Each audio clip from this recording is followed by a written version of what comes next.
Tehran ও ওয়াশিংটনের মধ্যে বর্তমানে কোনো ধরনের সংলাপ চলছে না বলে জানিয়েছে ইরান। ইরানের পররাষ্ট্র মন্ত্রণালয়ের এক বিবৃতির বরাতে দেশটির আধা সরকারি মেহের নিউজ এ খবর জানিয়েছে। বিবৃতিতে বলা হয়েছে, ট্রাম্পের সাম্প্রতিক মন্তব্যের মূল উদ্দেশ্য বিশ্ববাজারে জ্বালানির দাম কমানো এবং তার সামরিক পরিকল্পনা বাস্তবায়নের জন্য সময় ক্ষেপণের কৌশল। পররাষ্ট্র মন্ত্রণালয় বিবৃতিতে যোগ করেছে, উত্তেজনা কমাতে আঞ্চলিক দেশগুলোর পক্ষ থেকে কিছু উদ্যোগ নেওয়া হয়েছে, তবে দেশগুলোর উচিত নিজেদের উদ্বেগ নিয়ে সরাসরি ওয়াশিংটনের সঙ্গে কথা বলা, কারণ তারাই এ যুদ্ধের সূচনাকারী। এদিকে যুক্তরাষ্ট্রের প্রেসিডেন্ট ডোনাল্ড ট্রাম্পের সঙ্গে ইরানের সরাসরি কোনো যোগাযোগ হয়নি, এমনকি কোনো মধ্যস্থতাকারীর মাধ্যমেও নয়।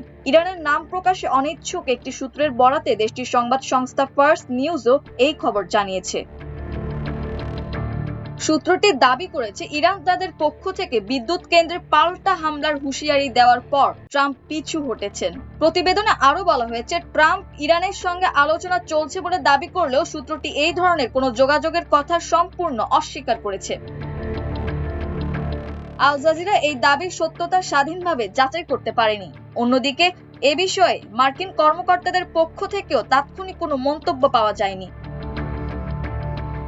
এছাড়া মার্কিন প্রেসিডেন্ট ডোনাল্ড ট্রাম্পের ইরানের বিদ্যুৎ কেন্দ্র ও জ্বালানি অবকাঠামোতে হামলায় স্থগিতের ঘোষণা নিয়ে ইরানের দিক থেকে প্রতিক্রিয়া আসতে শুরু করেছে। আফগানিস্তানের রাজধানী কাবুলে অবস্থিত ইরানি দূতাবাস ট্রাম্পের ঘোষণার প্রতিক্রিয়ায় বলেছে, ইরানের কঠোর সতর্কবার্তার কারণেই ট্রাম্প আক্রমণ থেকে বিরত থেকেছেন। এদিকে ইরানের সংবাদ সংস্থা তাসনিম নিউজ একটি প্রতিবেদনের শিরোনাম করেছে, পিছু হটলেন ট্রাম্প।